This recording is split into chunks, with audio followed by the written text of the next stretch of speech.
welcome to the episode wrap for Long After Dark, with my co-host and friend in California, John Paulsen. Thanks for having me. And there is a reason we're laughing, and you might find out at the end. But we got a record to talk about. Long After Dark. So let's do some vital stats on this one. So it's the last album on the Backstreet imprint before the move back to the parent MCA. Recorded at 4 studios: the Record Plant, famous record plant in Hollywood, Wally Hyder's in Hollywood, Crystal in Hollywood, and Rumbo in Los Angeles, elsewhere, not Hollywood, obviously. Again, produced by Jimmy Iovine and Tom Petty, engineered again by Shelley Yakis and Don Smith. Was released on November 2nd, 1982, and peaked at number 9 on the Billboard chart.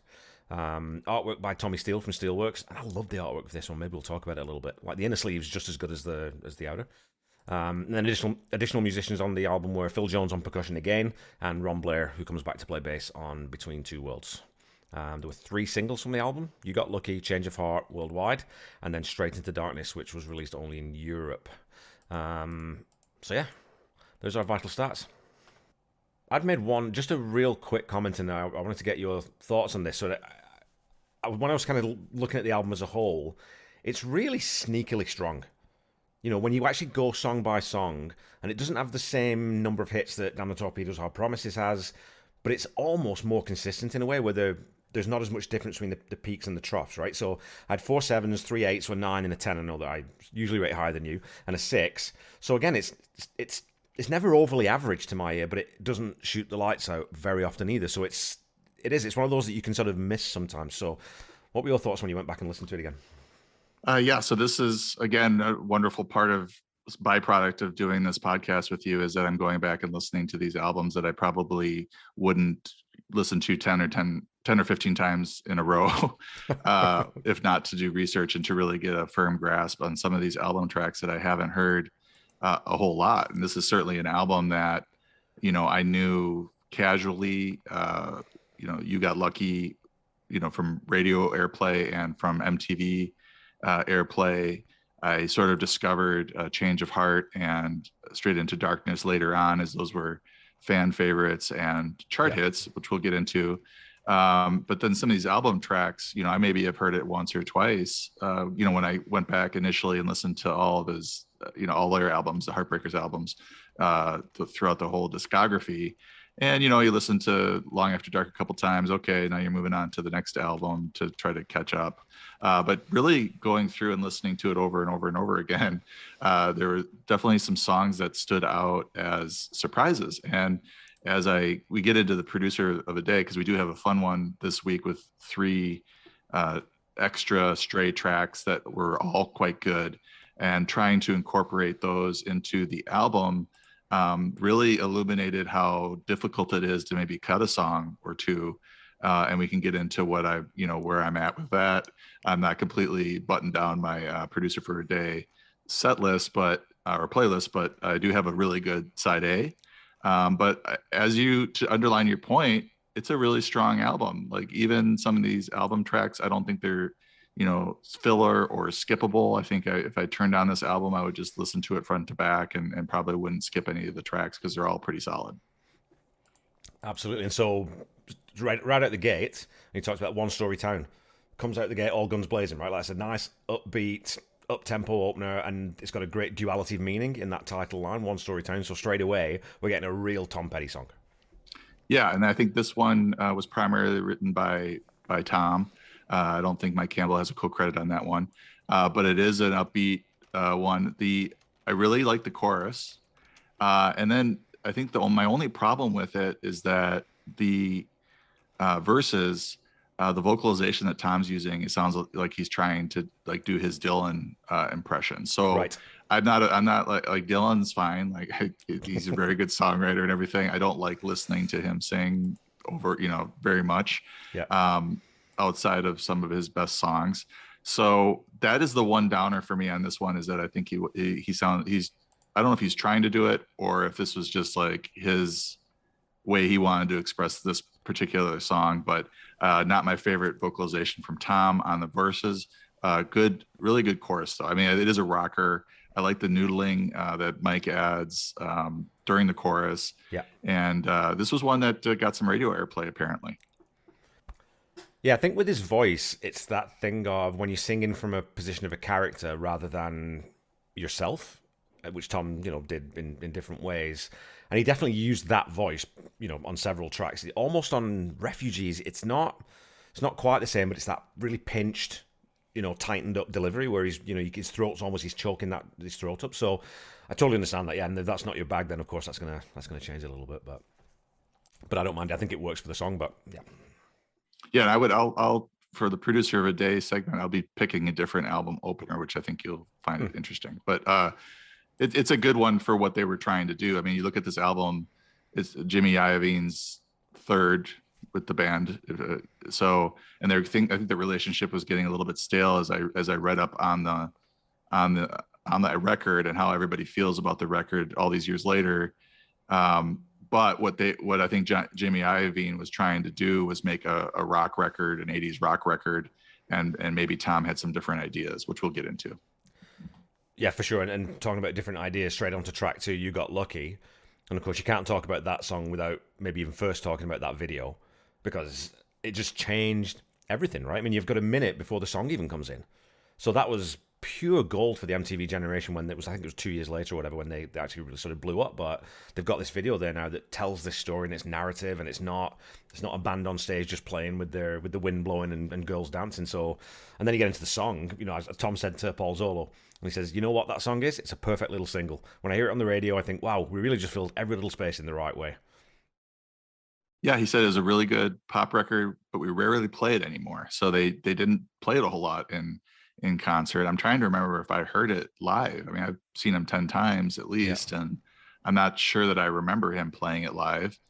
Um, you mentioned the video, definitely like artistic, something new. I think Tom was very proud of the fact that they had this whole like mini film prior to the song even starting. Yeah. He did mention that they had recorded videos, but they weren't really called videos. They were little films for different songs that they've recorded prior to this, and then this sort of blew up on MTV, and a lot of those older songs I think got some airplay and made him more of a household name. And really, he mentioned that with You Got Lucky, that he would start to get recognized on the street. Like the MTV was just getting huge, and he was becoming a lot more famous because of it. It's the 18th most streamed song, slightly ahead of Listen to Her Heart, and the 10th highest charting single, peaking at 20. I just wanted to mention those two facts. Definitely like one of these early hits of his that definitely belongs on the greatest hits and in the pantheon of Tom Petty. Yeah, I'm surprised it's 18th in streams. I don't know why, but that just surprises me a little bit.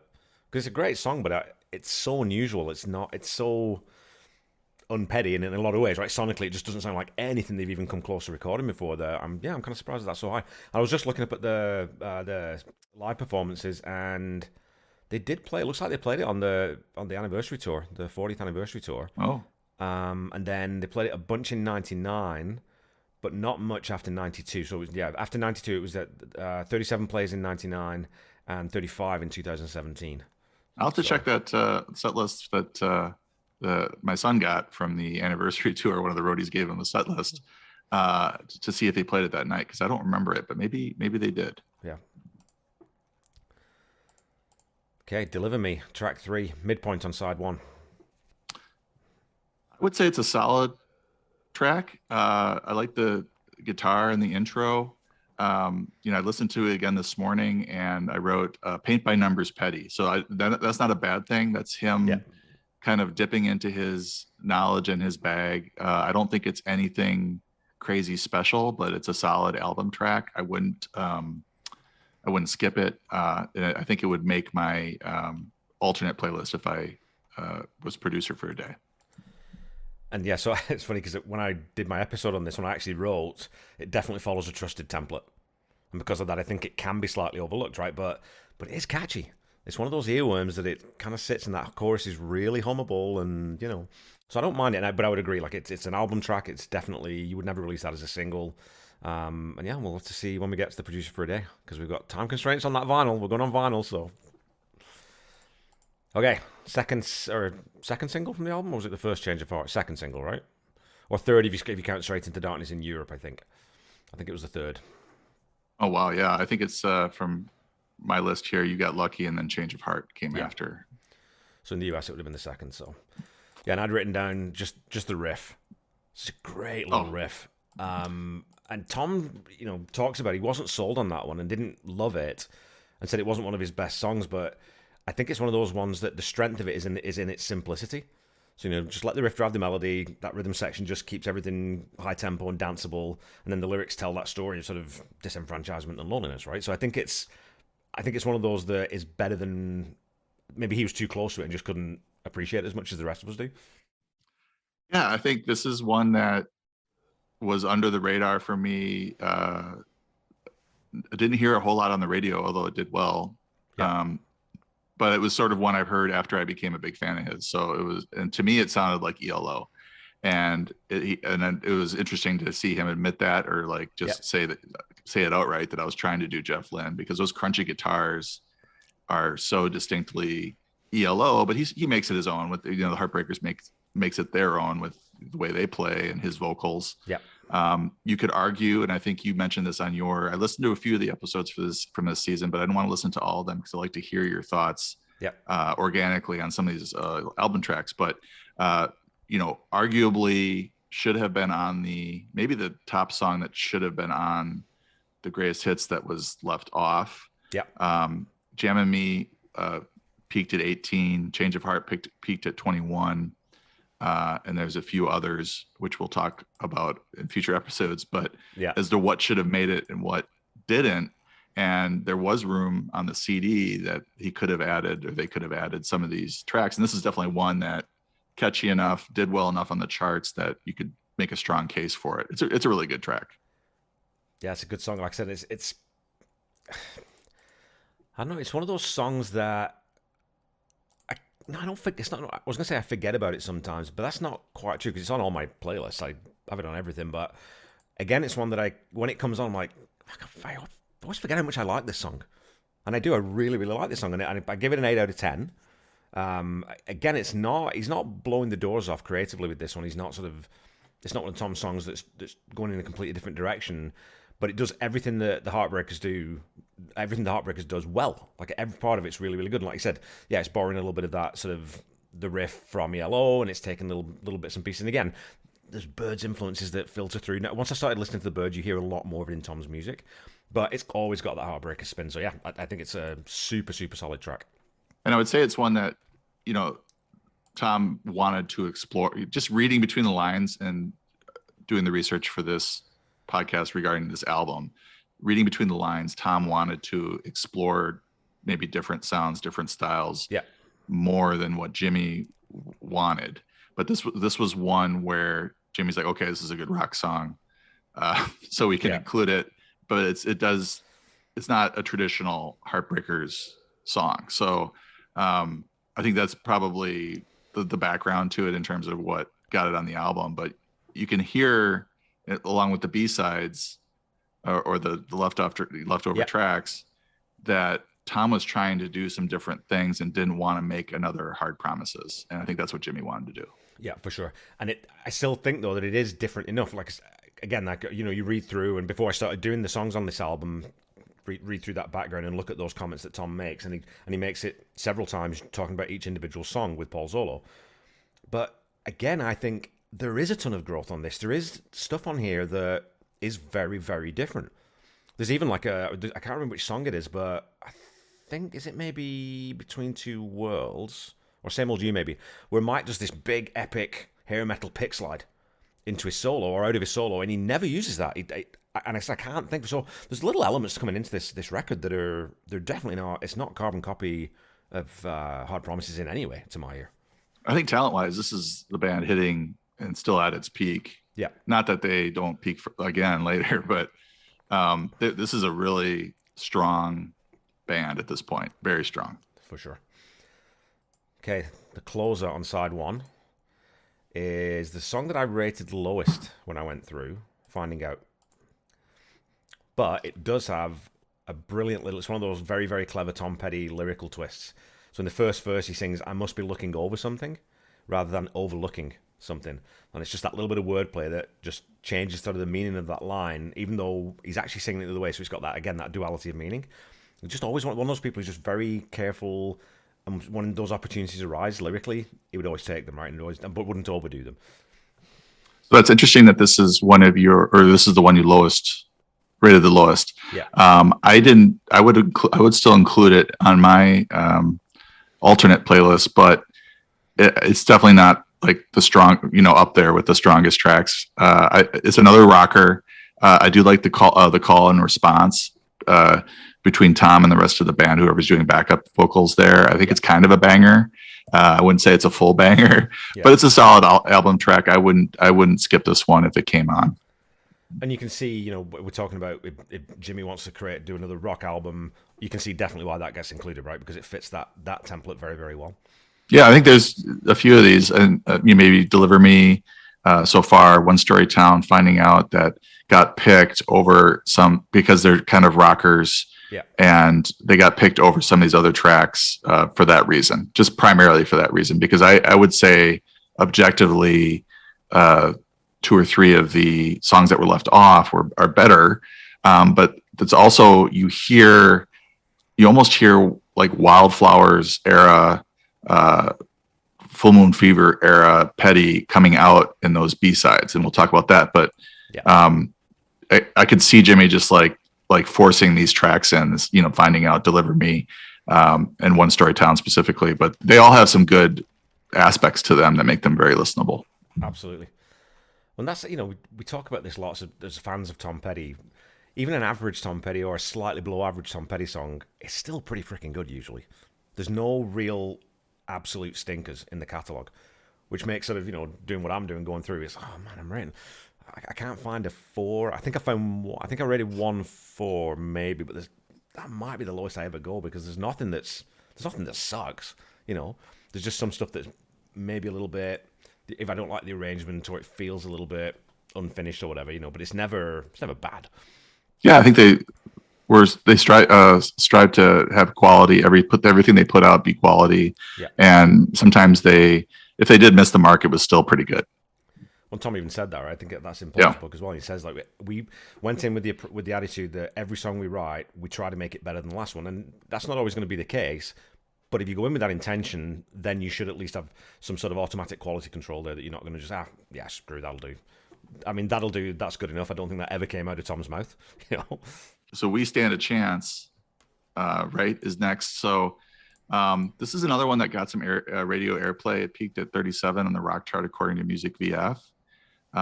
And it was interesting to read, I think in the book, that the people around the band, or Jimmy or some people in the band, thought that this was going to be the one that fans gravitated to. Right. And instead it was You Got Lucky.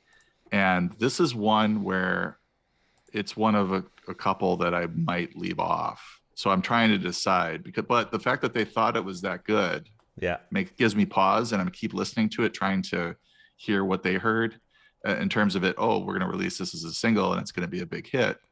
I don't see it that way. I think it's all right. I think it's solid. I think there's parts of it maybe are just the repetitiveness in the second half of the song, where they keep saying we stand a chance, over and over again. It just gets a little bit grating for me. So this is one that I'm kind of thinking about leaving off if I have to deal with the LP vinyl time constraints of 1982.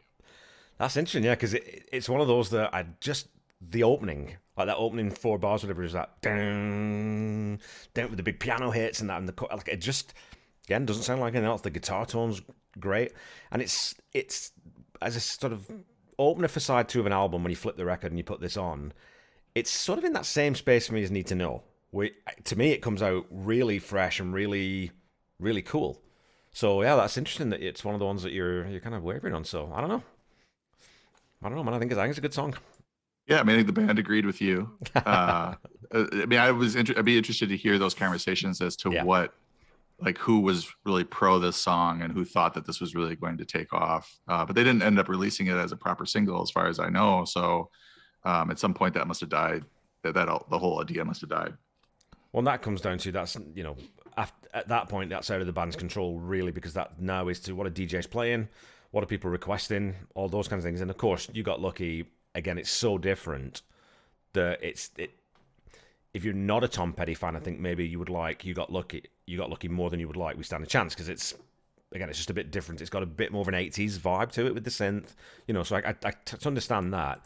But yeah, I'd be kind of curious to hear who makes those decisions, because the band definitely would have a say, but not the final say, right? Because it is the company that decides. It's their money that they're putting these singles out. It is really the company that decides that. So, well, yeah, but and then the interesting thing is that it didn't get released as a proper single, but it did appear on the rock chart. So DJs must have been playing it, yeah, somewhere, at least to get it charting. But they just still didn't decide to try to release it as a proper single, give it kind of the publicity it needed to get to take off. Yeah. All right. So, next track on the album is, I think, the strongest on the album, Straight Into Darkness. It's up there.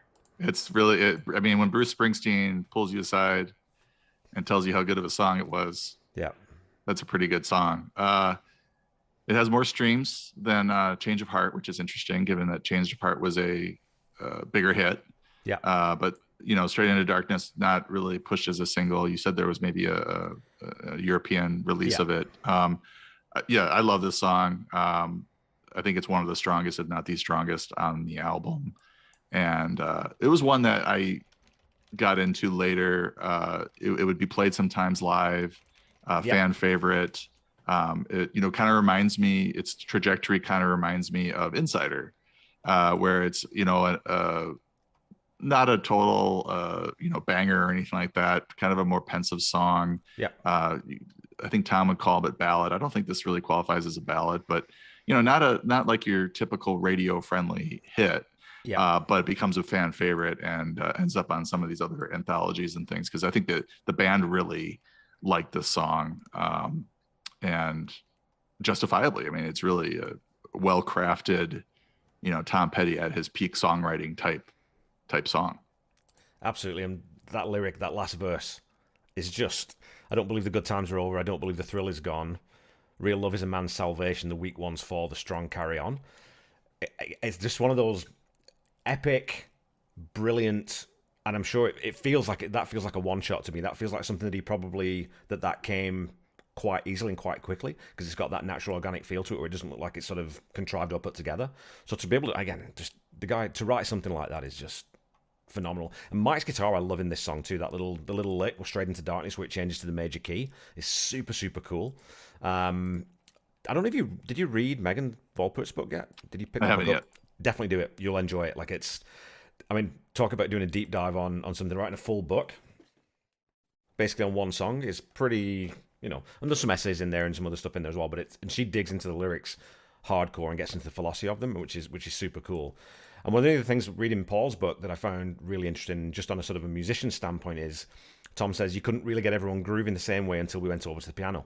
And then as soon as you start the song on the piano, that's where everyone instinctually found what to play. So again, it shows that even the best can sort of struggle with the best way to play a song. And I think that's, what was the song off the outtake that ended up on Down the Torpedoes, or on the extended Surrender version? Yeah, Surrender. It's one of those, same thing, right? So we've got this song, we know it works, we know the bones are there, we just can't find the right skin and clothes to put over top of it, right? So Straight Into Darkness is the type of song that he has a lot in his catalog where it wasn't a hit. He has his layer of hits that were super popular that casual Tom Petty fans know, but there's this whole other subsection of songs that are just fantastic songs that would, if you just took away all of his hits and you had these 20 or 30 songs, like Straight Into Darkness, like Insider, and there's more, Surrender is another.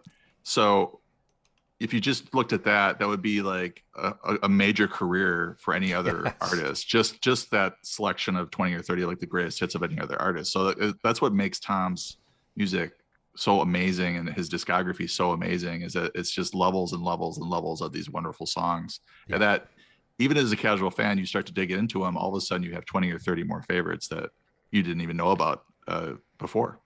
Yeah. Well, your Tom Petty playlist only ever grows, right? You only ever add to that. You never subtract. It's one of those things. Sure. And this is one that, again, obviously, I'd heard this a couple times and sort of, playing Long After Dark because I like the album and it becomes part of the album, so you don't always necessarily listen to each individual song very, very closely. But just sitting down and listening to this over and over and over again, it's like, this is like one of his top shelf songs, in my opinion. Like, it's so perfect and everywhere. There's no fat in it. Every note's exactly where it needs to be. It's got a really cool message. Like I said, the lyrics are fantastic. And then again, that duality of it can be about a relationship, but it can also be about where they were as a band. Tom's talking about it. We've got this creative sort of separation between us and the producer.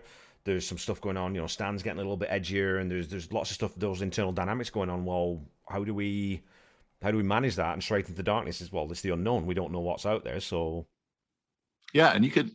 The title is a little bit like, oh, this is going to be kind of a downer song. yeah, But you mentioned the optimism, and I just wanted to highlight that because there are, I think, all the B-sides, unreleased tracks were pretty optimistic, and I think the fact that they were not included made this maybe album more of a downer or a little bit darker than what Tom was feeling at the time or what yeah. he wanted it to be. When he said too, I can't remember which song it was on in Paul's book, but he says like he would never write when he was depressed or when he was unhappy. He only ever wrote music when he was happy because he said it just doesn't work for me. I can't write when I'm unhappy. And so even, and like you said, you got straight into darkness, but the next line is out over the line. So you're talking about going into darkness and uncertainty, but you're talking about coming through it. So if you take that title in isolation, yeah, it can be a downer, but in the context of the whole lyric, less so, I think so. Same old you. I think you'd flagged this one up when we were messaging back and forth. I love this song. Yeah. Love it. Now, my relationship to it is extremely interesting because I really don't know how much I've heard it prior to this experience. And then I noticed Mike's guitar riff at the start of it, which I loved. Yeah. And then I noticed that it was one of 4 songs from the album that made the playback box set. So that gets me wondering about the story of the song, or how did it make the box set? Why did it make the box set? So I listened to it over and over again. I'm like, this is a rocker. Like, this is to me, this is the album opener. So like, I think you start with this and you don't really, you're not making a 1982, Jimmy Iovine rock record. It's got a little bit of the bluesy roots rock that Tom and Mike like to play so much and have played so much. And I think this track, if it opened the album, would be able to send this album into multiple different directions. And you'll see with my side A that I think it really works well with the tracks that come after it. Okay. Yeah, to say it's a bit bluesy, this is just straight. It's Rolling Stones, man. It's Keith and Mick, right? It's got that strut to it. It's got that swagger. And again, it's a weird one too, because as I was listening through and I sat down at the keyboard to figure out what key it's in and some of the chord changes, and it's in C. And guitarists don't write blues licks in C. Right? They make A or E or G because those are the ones on the guitar where your fingering is the easiest and it's easiest to get around and the scales are more natural. To write in C, again, it's just, that's Mike Campbell. I've got it in C. I will just play it in C, Or maybe, Yeah, it's one of these unknown, I guess, Mike Campbell riffs. Yeah, like the general public doesn't know about this riff, but I think it's just wonderful. I listened to it like 10 times in a row at one point. I was like, this is and it's a cracking song too. Like the way it's just a rocker. Now I think Tom maybe says it wasn't too serious and everything, which is fine. I don't think you necessarily, every song doesn't have to be like, something super serious, but I don't know if he took it as seriously as maybe it deserved to be, but it did end up on the box set. So I'm interested if that was Mike saying, no, I really like this. This is one of my favorites that I've written, and maybe Mike pushed for it to be on there. I'd love to know the story behind that. Yeah, and like I said, the nice thing about that is because it is you've used the word throwaway. It's not a serious song. It's just it's a blues jam. It's a rock and roll blues jam. But when you put it after Straight into Darkness and you do lift a bit of that tension, it's a good sort of release of some of that, right? But I don't dislike the idea of opening the album with it either. That's when we get into that. I'm very easily persuaded on that one, I think. Okay, so another Mike Campbell song comes after it, Between Two Worlds. A lot more guitar in this one as well. Yeah, I'm wondering as I looked at the credits if Tom didn't want Mike to open, but I don't think he has a problem with Mike's being co-written and opening albums with his songs as well, because it does seem like a few of them were kind of on the second side. But I think Between Two Worlds is another one that really surprised me as I listened to it.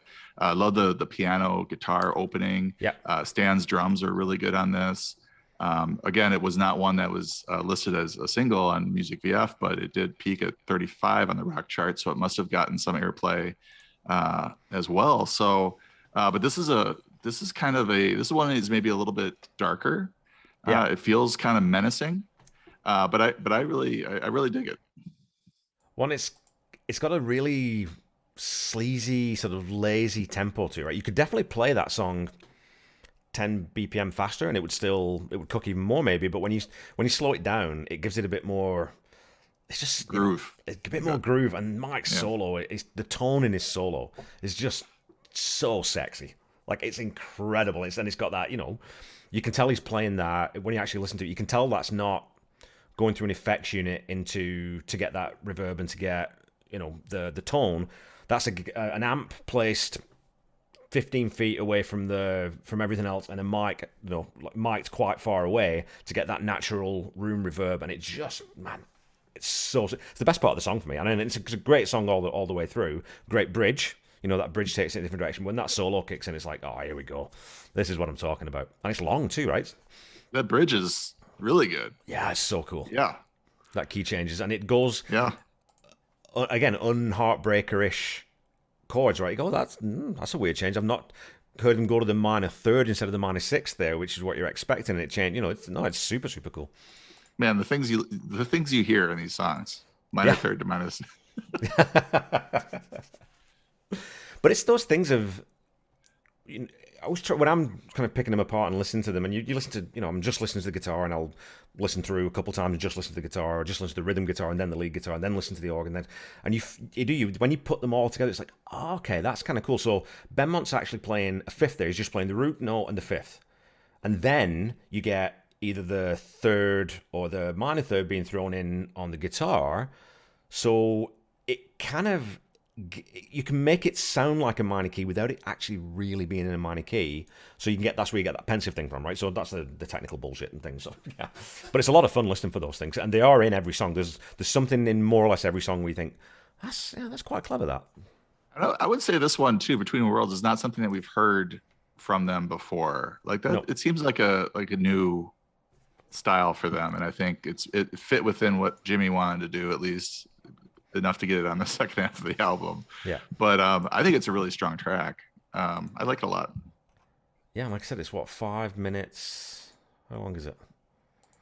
Because that's one of my notes that I'd made in Producer for a Day is 5:10. It's 5:10, yeah. So you think, well, if you just sort of trimmed a little bit off the outro there, because it's just a fade out, we could save a little bit of time there and maybe squeak another song on. So maybe we'll get into that. And that was Ron Blair on bass. Ron Blair on bass coming back. And again, I think we talked on, there was a song where Duck Dunn comes in on Hard Promises. Oh, yeah. I kind of said surprised me a little bit, because that wasn't a bass line that needed, Duck Dunn's funk coming in. Woman in Love.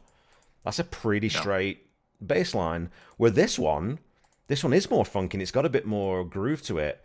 So to bring Ron back in for that's interesting. So I don't know. I kind of wonder partially if this was something that they had kicking around during the Hard Promises sessions, but maybe Tom didn't have lyrics, or it wasn't finished, or Mike just had the riff. You know what I mean? So I wonder if it's something along those lines where, well, Ron knows this one, knows how to play it.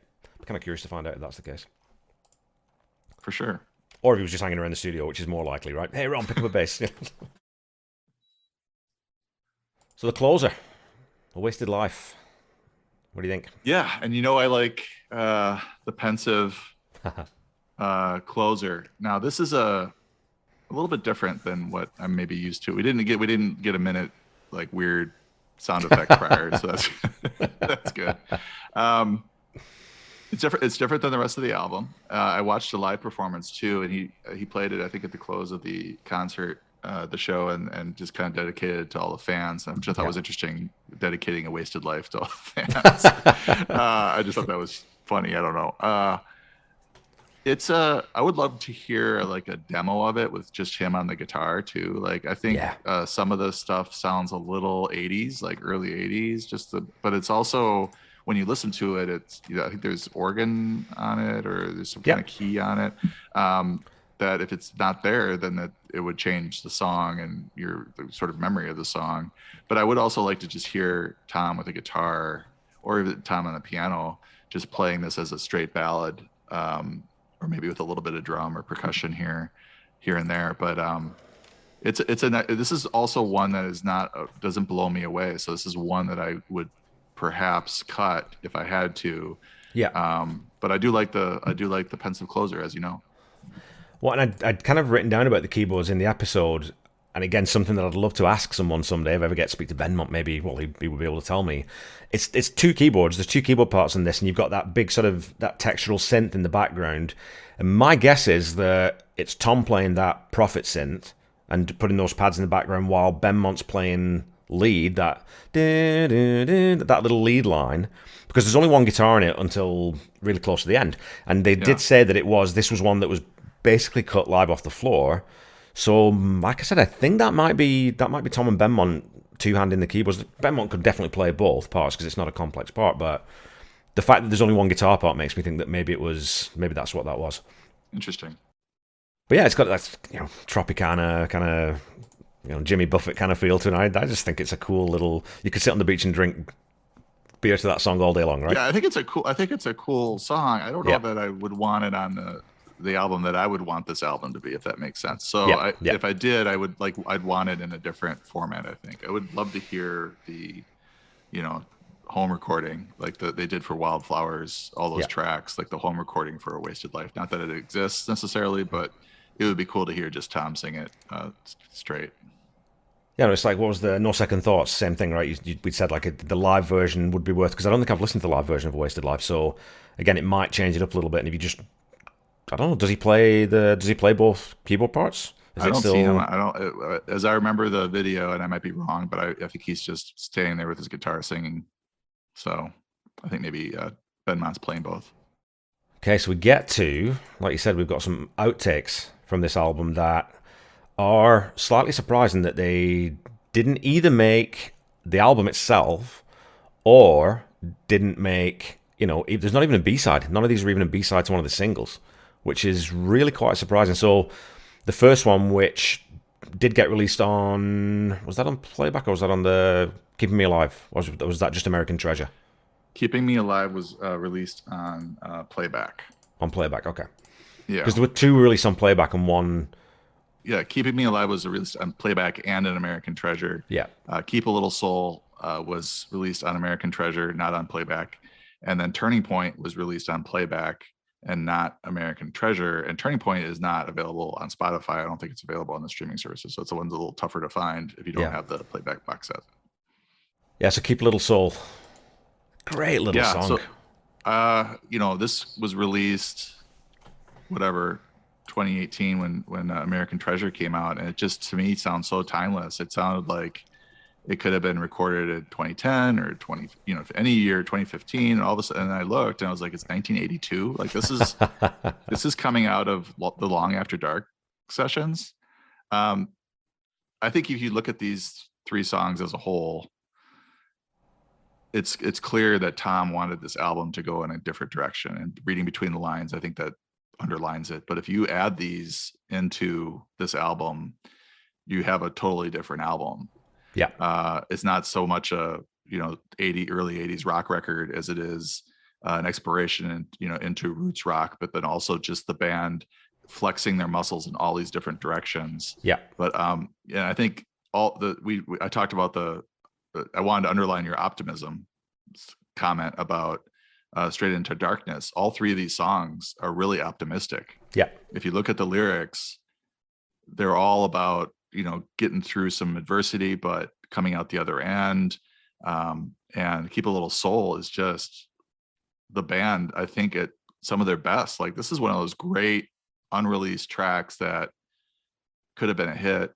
And I think it did get some radio airplay, at least on Sirius, the Spectrum channel, right, and all that. So just a great, Keep a Little Soul is just a great little like ditty, and it's the band just having fun. And I think it's a really good track. It's one of my favorites.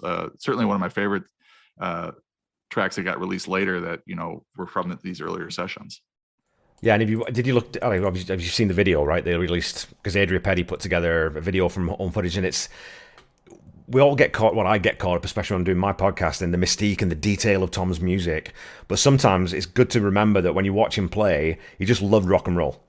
And every part of his being, and the song's a good example of just it's simple. In most ways, it's a fun rock and roll song, but it is still it's a rock and roll song in that old tradition. Like your Chet Atkinses and all those kinds of people, where, like you said, and I think that's maybe where, because it doesn't have more meat on its bones, maybe that's where Jimmy Iovine says, well, it doesn't have the same sort of gravitas that some of these other songs, so that's maybe why that gets cut from the album. I don't know, Yeah, I think it's something that they could have, squeaked by Jimmy in the 70s. Yeah. But quote unquote classic rock. I mean, it's now classic rock, but Tom Petty coming up in the late 70s, also, the Stones, the Beatles had long since broken up, but it's going through a weird time in those early 80s. And I think that there was probably a push and pull with what they thought was commercial. Yeah. Versus what maybe are the best songs. So Tom referred to Keeping Me Alive and Turning Point in the book as country songs. That's what Jimmy called them. He didn't view them that way at all. Yeah. But Tom does come from Florida, comes from the South, so his roots are going to sound a little bit country, even if it's, just an acoustic rock song or something along those lines. So definitely a push and pull with what was left off and what was released, and it could have been a very different album. Yeah, definitely. And Keep a Little Soul, I really like the vocal performance on this one. And it's got those great doubled vocals where Tom's singing his own harmonies, but then when you get into the chorus, that it doesn't matter. Those lines, I'm pretty sure that's how Ian Stan. That call and response again, I'm pretty sure that's how Ian Stan, because that doesn't sound like Tom's voice at all. So again, you've got these two now. He's got these two guys who can sing harmonies for him and can sort of fill and pad out that sound. But yeah, with the country stuff, that comment about this country influence, but Keeping Me Alive definitely has that flavor to it. It's probably the most southern rock song that he'd written. Maybe Louisiana Rain you could throw into that category too a little bit, but it almost reminds me, like the guitar solo especially reminds me of Fogerty, and it's got that CCR vibe to it, which and the same breaks and pushes in the chord changes that CCR would use. So, and again, the organ's great on the outro, and it's got that rock and roll finish instead of a fade. So there's everything about Keeping Me Alive I just adore, and it is a song that they played live. They did play it live. They did play it live, and I think on the outtake recording, I think there's a little piece, I might be misremembering, but there's a little piece at the end where he was like happy with the, you could hear Tom like say something nice about the song after the fact, or maybe it was a video that I saw of them in the studio playing it. But it's not country, but it does have that flavor, and it's like I think there's some crossover between Southern rock and country, and Tom is this, if you think about his whole trajectory of his career, is a weird amalgamation of everything, because he's the Southern rocker. Mudcrutch is very much in that vein. Went to California, fell in love with the state, changed his sound a little bit, but then was also inspired about the things going on around him, and inspired by the state of California and the music of California and the birds and all that kind of stuff. And then getting into his career, where he's never been about one kind of sound. He just explores all these different things based on whatever song he's trying to write at that particular time. And a lot of it gets released and some of it doesn't. But this Keep a Little Soul and Keeping Me Alive just sound so good. You crank those up and they just sound so good. Yeah, and I wasn't into him at the time, but so I don't remember Playback coming out. Which did you, when it comes out, is that sort of, you remember? And so the first time you hear that, you're like you said, like, what the hell? Why was this not on an album? Or why was this not released? It's just mind blowing, right? And there's loads of those songs. Yeah, there's 15 of them. Those songs where you're like, how did this not make an album? And then you're also looking at it, going back and thinking about the albums, and you're like, well, I like these 3 or 4 songs, but I don't know these other ones, and like I love these, so why? Yeah. I think it's especially prevalent in sessions after this album that there's just a lot of really great tracks that were left off, and this is like, I think really the start of it to me is there's just 3 really good ones that should have been included.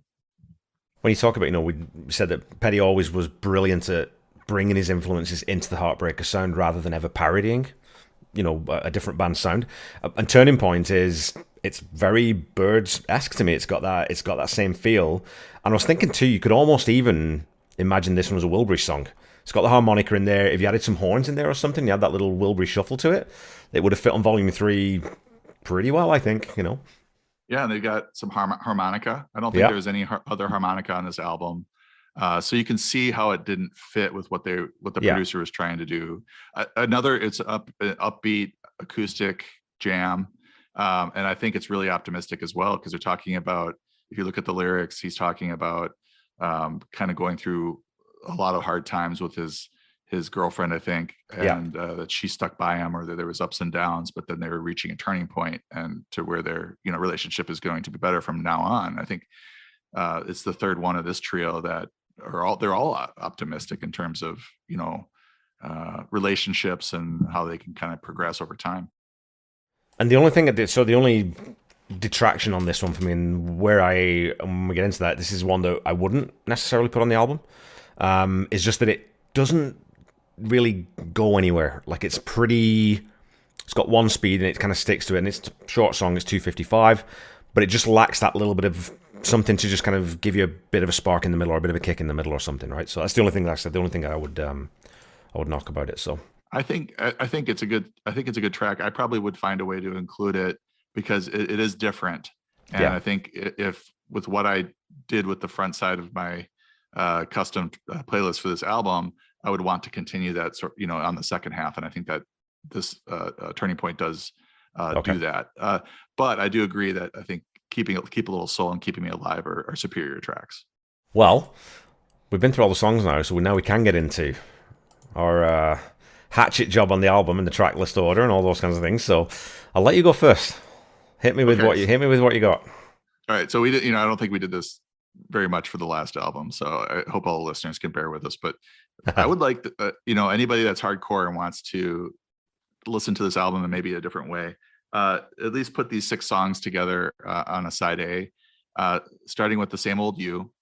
As I mentioned, I think the Mike's riff at the start is just a great way to start this album, and really kind of just slapped the listener aside the head and said, "You need to listen to this. You need to listen to this side of the album." And then I think "You Got Lucky" is an interesting transition from that, so I like to keep that at 2, and then "Change of Heart" at 3.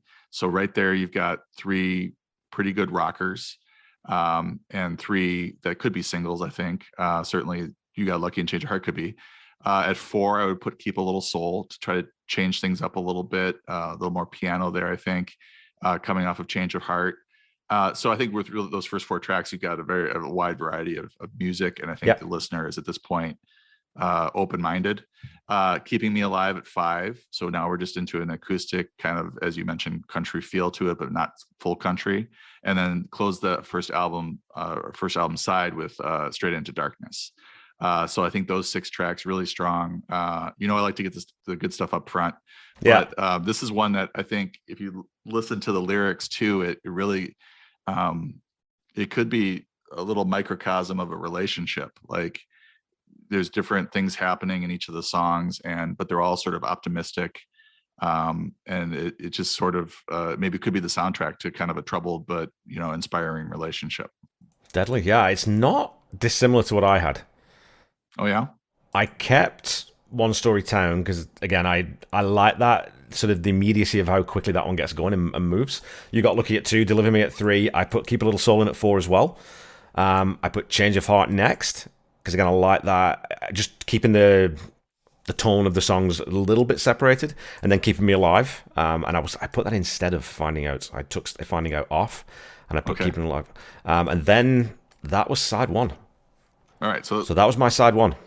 I'll go through my side 2 then. Yeah. So can you go through your side one more time? So I had One Story Town, You Got Lucky, Deliver Me, Keep a Little Soul, Change of Heart, Keeping Me Alive. All right. So you left Deliver Me on side 1. All right. So my side 2, and this is not, it can't be finalized because it doesn't fit. I'm a nerd and I need to fit it on LP constraints. Maybe I do, maybe I don't. But I thought One Story Town would be a great side 2 opener, right into Between Two Worlds, and then Finding Out, and then Turning Point. So I thought those 4, and then you get into the last 3, and I probably have to cut 1 or 2 of these, but Deliver Me, I think, probably stays. And then 12 and 13, I'm trying to decide if I want to close with We Stand a Chance or A Wasted Life. It's tough. Like this, I think that speaks to what you started with, which is this is a really consistent album. So it's hard to cut. Like these are tough decisions. Sophie's Choice type decisions as to what, there's nothing that's clearly needs to go. So I have to kind of figure out how I would want to close this alternate playlist. What about your side too? My side too is as is, honestly. Like I okay. I left it as is because I like all the songs, and like I said, I didn't put Turning Point in, so I didn't really need to take anything else out. So I only needed I took Finding Out. But other than that, I kind of like the way that side 2 progresses and moves. And like I said, I like that lift after Straight Into Darkness of Same Old You, but I do like Same Old You as in spot 1 on side 1. Now that you said that, it's like, yeah, I think you're right on that. I just ask you, and I'll send you a link to my playlist, but I ask you to listen to that side A and tell me that's not like up there. I think that's up there with Hard Promises and blanking on their biggest album, Damn the Torpedoes. I think it's up there with how that would grab the listener, given the addition of Keep a Little Soul and Keeping Me Alive, and then closing with Straight Into Darkness. I just think you got 6 really strong songs in a row there. So you would end up with what is it, 11 tracks on yours? Yeah. Because you're taking one off and adding 2? Okay. Yeah, because I was looking if there's any way you could jimmy it, but it's 23 minutes is your hard limit with vinyl. Yeah. I was like, oh man, and it's literally like 25 seconds you're over. But yeah, I think we could probably fudge that. You were talking about the outro on Between Two Worlds. Like I think there's ways to get these songs, whatever you wanted, to get it on there if you were willing to play with the song length a little bit. But I like, all in all, I really like this album more than I thought I would. You mentioned the artwork. I think it's really cool. It does look a little like the graphics on it.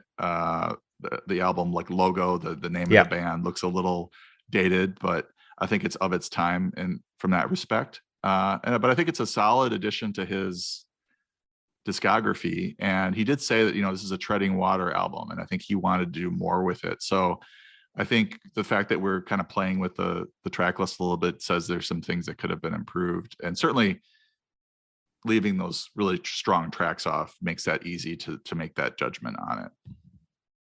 Well, it's funny because you say about the logo, it's one of the things that I like, and it's funny because that stuff's come back in now. That 80s neon vibe is really back in fashion now, and so when you look at it now, it's like, oh, that's actually pretty damn cool. This could be a 2022 album. It could be. It absolutely could. It could be Arcade Fire's new album cover, right? So. Yeah, it could. So just to finish up, though, with your side 2, so you got One Story Town, Between Two Worlds, Finding Out, Turning Point, Deliver Me. So did you end up... So and those are your 5 for sure? I think those are my 5 for sure, and I'm trying to decide if I want... I think I would rather finish with Wasted Life, but I think I would want a different recording of it. I don't know. Like, I think you called it Calypso. I don't know if I like that on it. It's got that kind of feel to it, yeah. That beach bum thing. And then I think We Stand a Chance is a little too, as I mentioned, repetitive in the second half of that, where he's just saying it over and over again. I don't know if I want to close the album that way either. So I have some decisions to make. Yeah, well, yeah. I mean, I don't know, dude. So you've got, I don't know time-wise, because Between Two Worlds, like we said, it is long, but you've also got Turning Point on there now, which shortens that up.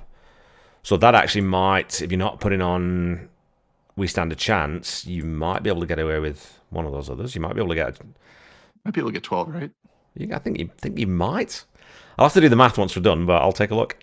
My issue with We Stand a Chance is, and the reason it's a tough cut, is that the band, or at least Tom said that the band or the producers thought that was going to be a hit. So I'm just trying to hear what they heard in it. Yeah, I think it's probably my least favorite song on the album.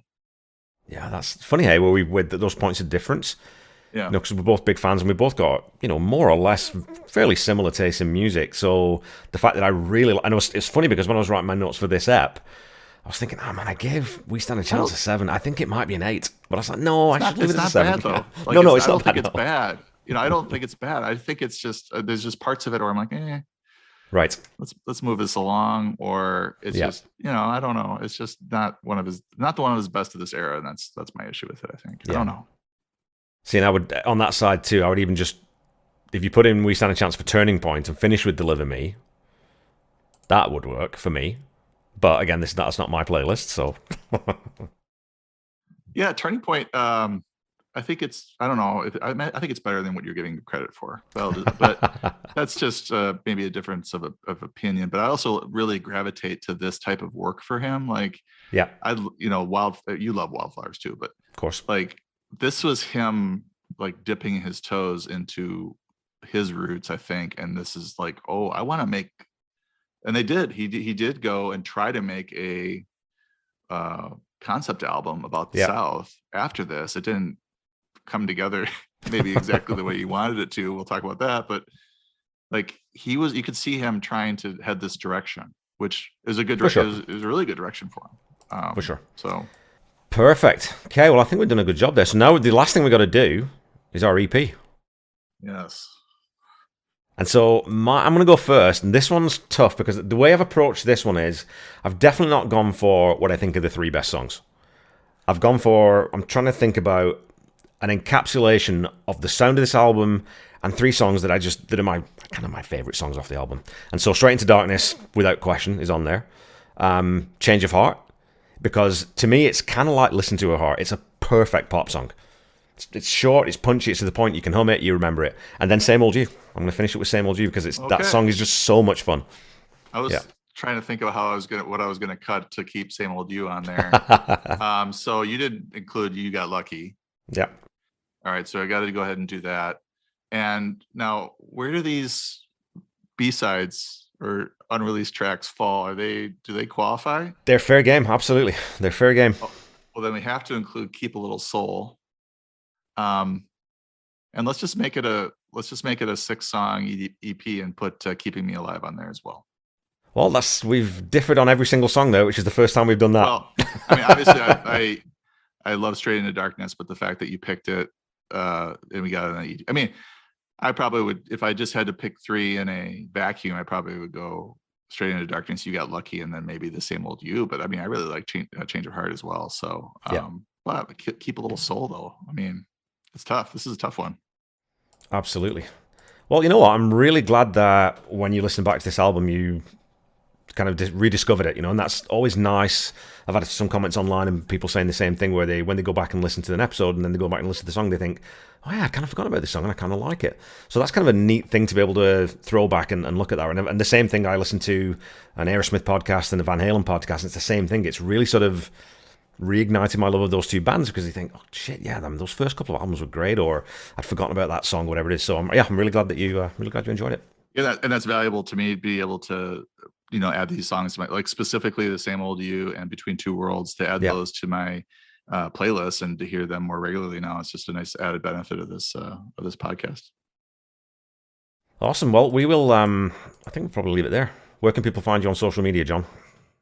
At 444_John on Twitter, for as long as Twitter is around. If we have to pivot to something else, I'll let you know, but that's my primary Twitter handle there. I think we need to establish a Tom Petty Mastodon community now, just in case. So just in case. Yeah. Okay, yeah, and people know where to find me. I'll put all my stuff in the episode notes. I'm sick of saying to find me on Twitter and Facebook, so I'm just not going to do it for this episode. It's all good. So yeah, thanks for listening, folks, and I'll be back next week to talk about the first track from Southern Accents, which is what? Rebels? You had it right. It is Rebels. Okay, good. I'm not losing my mind. That's it. Well, I am, but excellent. Okay, thank you very much. We're done. We're out. Awesome. It was looser than I was a little confused at the start because you didn't introduce me. So I think in the previous times you had. So cold open. That's why I didn't know that we were recording. Like we were, you jumped right into the album facts, and I was like, well, wait a second, is this the podcast or not? I'm sure you can make it work. Yeah, well, I'll do a pickup now just in case. I'll see where it flows, okay. But I'll just do it. So, well, I didn't even do a welcome to the episode, did I, or anything? So welcome to the episode wrap for Long After Dark.